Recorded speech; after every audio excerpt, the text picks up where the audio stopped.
வணக்கம். மாலை முரசு தொலைக்காட்சியில் 8 திக்கும் 8 மணி செய்தி தொகுப்பில் செய்திகளை விரிவாக பார்ப்பதற்கு முன் தலைப்புச் செய்திகளை பார்க்கலாம். தமிழ்நாடு அரசின் இடைக்கால பட்ஜெட் குறித்து சென்னை தலைமைச் செயலகத்தில் முதலமைச்சர் மு க ஸ்டாலின் ஆலோசனை. நிதி அமைச்சர் தங்கம் தென்னரசு, தலைமைச் செயலாளர் முருகானந்தம், நிதித்துறை செயலாளர் உள்ளிட்டோர் கூட்டத்தில் பங்கேற்பு.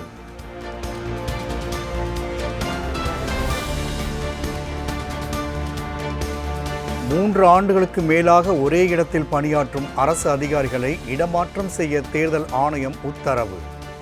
சட்டமன்ற தேர்தலை ஒட்டி நேரடியாக தொடர்பில் உள்ள அதிகாரிகளை மாற்றம் செய்ய தமிழக தலைமை செயலாளருக்கு அறிவுறுத்தல்.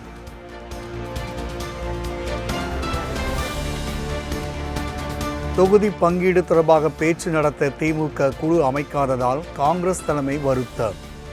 சட்டமன்ற தேர்தலுக்கான பேச்சுவார்த்தை குழுவை உடனடியாக அமைக்க வேண்டும் என்றும் மாநில காங்கிரஸ் கமிட்டி தலைவர் செல்வ பெருந்தகை வலியுறுத்தல்.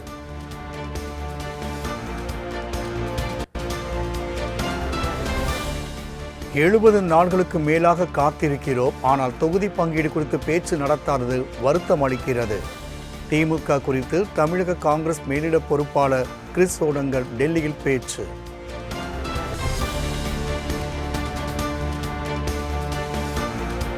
அரசு பள்ளி மாணவர்களுக்கு மருத்துவ படிப்பில் 7.5% இடஒதுக்கீடு கொண்டு வருவதற்கு திமுக தான் காரணம். சென்னை கிறிஸ்துவ கல்லூரியில் நடைபெற்ற நிகழ்ச்சியில் முதலமைச்சர் மு க ஸ்டாலின் பெருமிதம்.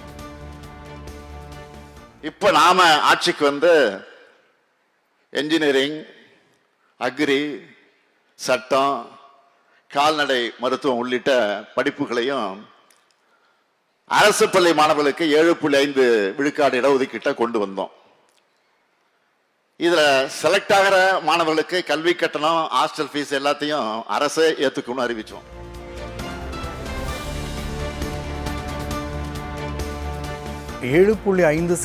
உள் இடஒதுக்கீடு தன்னால் தான் வந்தது போல புலம்பி திரிகிறார் முதலமைச்சர் மு க ஸ்டாலின்.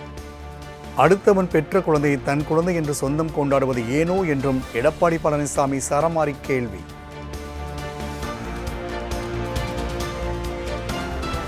வெற்றிக்கு குறுக்கு வழி இல்லை, மதிப்பெண் ஒன்றுதான் ஒரே வழி என முதலமைச்சர் மு க ஸ்டாலின் வலியுறுத்த. கஷ்டப்படாமல் எதுவும் கிடைக்காது, கஷ்டப்படாமல் கிடைப்பது என்றைக்கும் நிலைக்காது என சூப்பர் ஸ்டார் டயலாக்கை சுட்டிக்காட்டி அறிவுரை. வெற்றிக்கு ஷார்ட்கட் கிடையாது, ஹார்ட் ஒர்க் பண்ணாதான் ஜெயிக்க முடியும். சூப்பர் ஸ்டார் ரஜினிகாந்த் டயலாக் ஒன்று வரும், கஷ்டப்படாம எதுவும் கிடைக்காது, கஷ்டப்படாம கிடைக்கிறது நிலைக்காது. சூப்பர் ஸ்டார் டயலாக் இது.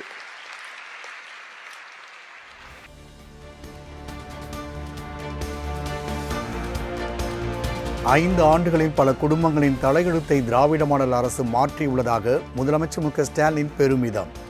நாட்டில் வறுமை குறைந்த மாநிலமாக தமிழ்நாடு வளர்ந்துள்ளதாகவும் பேச்சு. நாட்டிலேயே வறுமையான மாநிலங்கள் ஒன்றா இருந்த தமிழ்நாடு இப்போ நாட்டிலேயே வறுமை குறைந்த மாநிலமா வளர்ந்திருக்கு. இன்னும் பெருமையோடு சொல்ற 2வது பெரிய எக்கனாமியாக இன்றைக்கு உருவெடுத்திருக்கிறோம். நிறைய தொழிற்சாலைகள் தமிழ்நாட்டை தேடி வராங்க.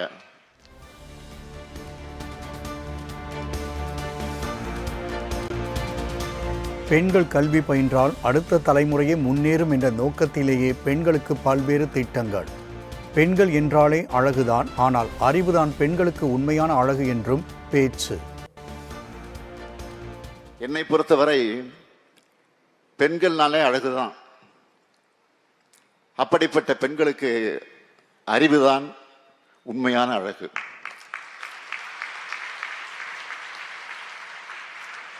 படிப்புதான் ஒரு பெண்ணுக்கு உலகத்திலேயே அழகான அணிகலன்.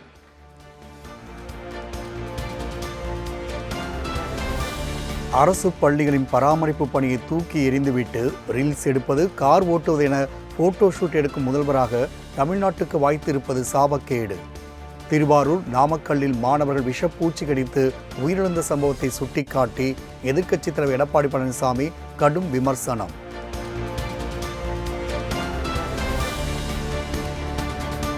திமுக ஆட்சியில் அடிப்படை கட்டமைப்போ சுகாதாரமோ இல்லாமல் அரசு பள்ளிகள் இயங்குவது கொடுமையின் உச்சம் என இபிஎஸ் விமர்சனம். மேற்கூரை இடிந்து விழுந்து விடுமோ, சுவர் தன் மீது விழுந்து விடுமோ போன்ற அச்சங்களுக்கு நடுவேதான் மாணவர்கள் அரசு பள்ளிகளுக்கு செல்ல வேண்டிய சூழல் இருப்பதாகவும் சாடல்.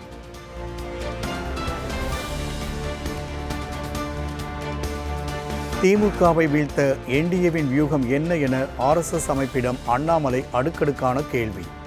வியூகம் பற்றி விவாதிக்காமல் எப்படி களத்திற்கு சென்று அரசியல் செய்ய முடியும் எனவும் கேட்டதாக தகவல்.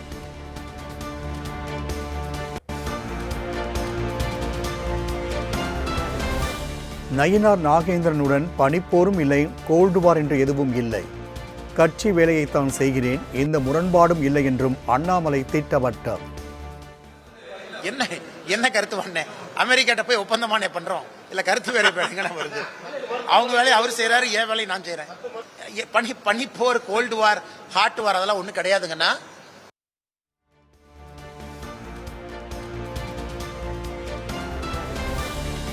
தமிழ்நாடு பாஜக அமைப்பு பொதுச் செயலாளராக பிரசோபகுமாரை நியமனம் செய்ய முடிவு.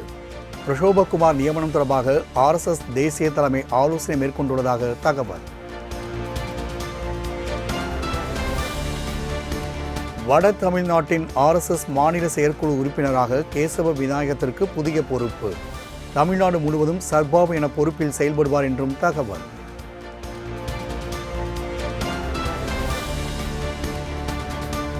ராமதாஸை சுற்றியுள்ள துரோகிகளில் மிகவும் முக்கியமானவர் GK மணி. தவறான தகவல்களை சொல்லி ராமதாஸின் மனதை சில மாற்றுவதாகவும் பாமக தலைவர் அன்புமணி குற்றச்சாட்டு.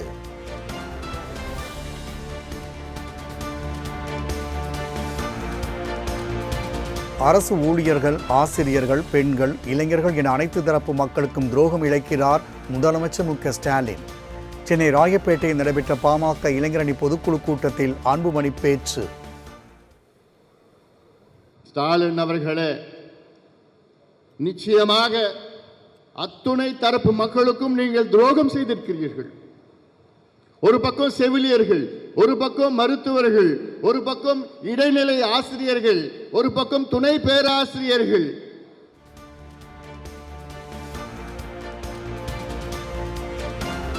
(2026) சட்டமன்ற தேர்தலை எதிர்கொள்ளும் விதமாக மருத்துவர் ராமதாஸ் தலைமையில் ஐயா பாமக என புதிய கட்சி தொடங்க உள்ளதாக தகவல். ராமதாஸ் சார்பாக டெல்லி உயர்நீதிமன்றத்தில் ஆஜராகி வாதாடி வரும் அருள் பெயரில் தேர்தல் ஆணையத்தில் மனு தாக்கல்.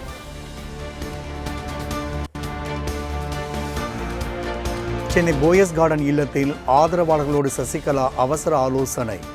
அமமுக, அதிமுக உள்ளிட்ட கட்சியிலிருந்து வந்த நிர்வாகிகளோடு தனி கட்சி தொடங்குவது குறித்து பேச்சுவார்த்தை நடத்தியதாக தகவல்.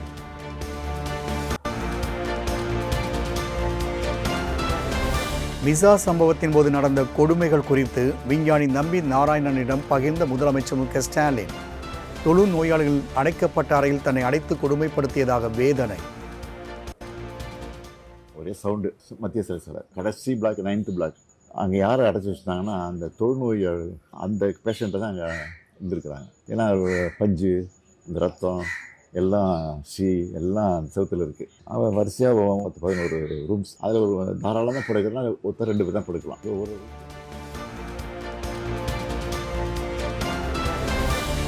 பறவை காய்ச்சலால் ஆஃப் பாயில் சாப்பிடுவதை மக்கள் தவிர்ப்பது நல்லது.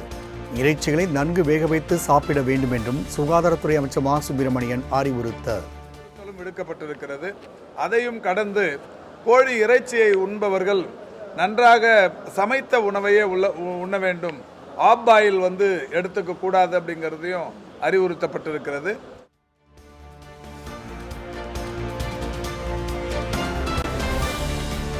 மாவட்ட கல்வி அலுவலர் பதவிக்கான முதன்மை தேர்வு தேதி மாற்றியமைப்பு. மார்ச் 12 முதல் 15ஆம் தேதி வரை நடைபெறவிருந்த தேர்வுகள் வேறு தேதிக்கு மாற்றம் செய்யப்பட்டுள்ளதாக TNPSC அறிவிப்பு.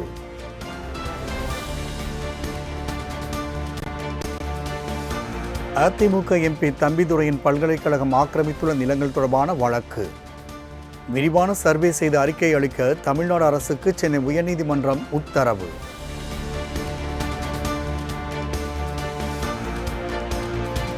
தூய்மை பணி தனியாருக்கு வழங்கல் விவகாரத்தில் உழைப்போர் உரிமை இயக்கத்துக்கும் சென்னை மாநகராட்சிக்கும் இடையில் உடன்பாடு எட்டப்பட்டதாக மனுவை ஏற்று மேல்முறையீட்டு வழக்கை முடித்து வைத்தது சென்னை உயர்நீதிமன்றம்.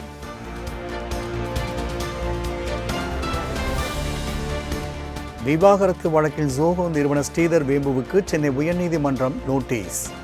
தனக்கு தெரியாமல் பங்குகளை உடன்பிறப்புகளுக்கு மாற்றியதாக கூறி அவரது மனைவி பிரமிளா தொடர்ந்த வழக்கினில் உத்தரவு.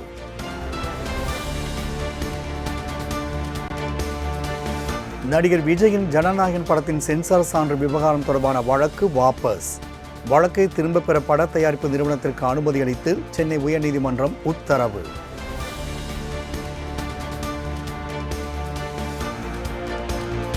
மடப்புரம் அஜித்குமார் கொலை வழக்கில் பொய் புகார் அளித்த நிகிதாவை நேரில் ஆஜராக நோட்டீஸ் அனுப்ப மதுரை மாவட்ட நீதிமன்றம் உத்தரவு. நிகிதாவை நேரில் அழைத்து விசாரிக்க அனுமதிக்க வேண்டி மதுரை மாவட்ட நீதிமன்றத்தில் சிபிஐ தரப்பில் மனு தாக்கல்.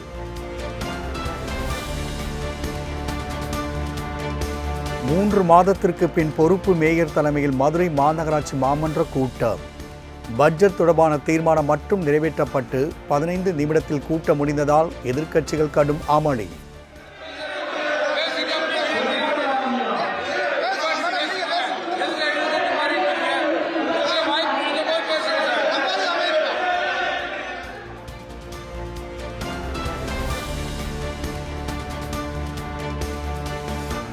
பெண்ணகரம் அருகே கல்குவாரியால் பாதிப்பு ஏற்பட்டதாக மாவட்ட நிர்வாகத்திற்கு புகார் அளித்த கூலி தொழிலாளி தூக்கிட்டு தற்கொலை. குவாரி உரிமையாளரால் தாக்கப்பட்ட நிலையில் மன உளைச்சலுக்கு ஆளாகி உயிரை மாய்த்த நிலையில் நீதி கோரி உறவினர்கள் போராட்டம்.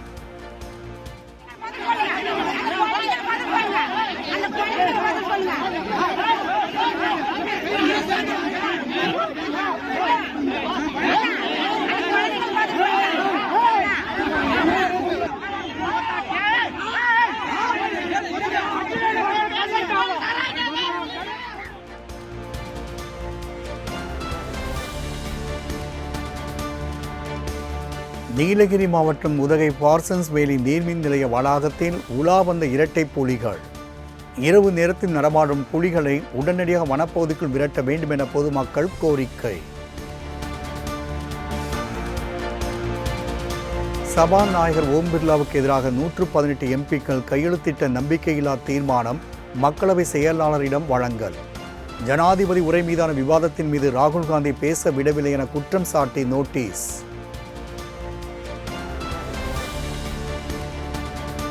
பிப்ரவரி 4ஆம் தேதி பிரதமர் இருக்கையை காங்கிரஸ் எம்பிக்கள் முற்றுகையிட்ட விவகாரம். மத்திய அமைச்சர்களின் வேண்டுகோளை ஏற்க மறுத்து நடைபெற்ற போராட்ட காட்சியை தமது எக்ஸல பக்கத்தில் வெளியிட்டார் மத்திய அமைச்சர் கிரண் ரிஜிஜு.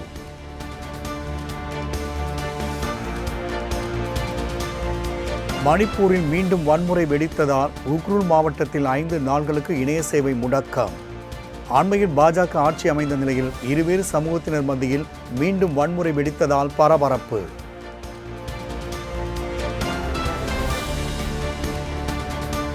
சிவில் அணுசக்தி துறையில் ஒத்துழைப்பது குறித்த ஒப்பந்தத்தில் அமெரிக்காவுடன் ஆர்மேனியா கையெழுத்து. எரிசக்தி விநியோகத்திற்கான ரஷ்யா மற்றும் ஈரானை நம்பியிருந்த ஆர்மேனியா தற்போது அமெரிக்காவுடன் இணைந்தது.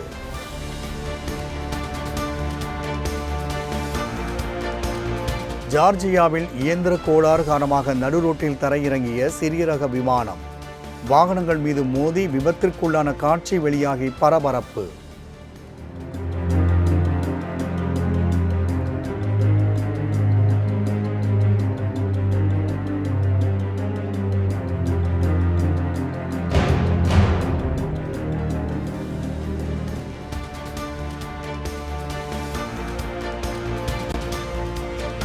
இந்தியா பாகிஸ்தான் அணிகள் மோதும் போட்டிகளில் வழக்கமாக இருக்கும் விறுவிறுப்பை அண்மை காலமாக காண முடியவில்லை. T20 போட்டியில் அதனை எதிர்பார்க்கலாம் என முன்னாள் கேப்டன் கங்குலி கருத்து.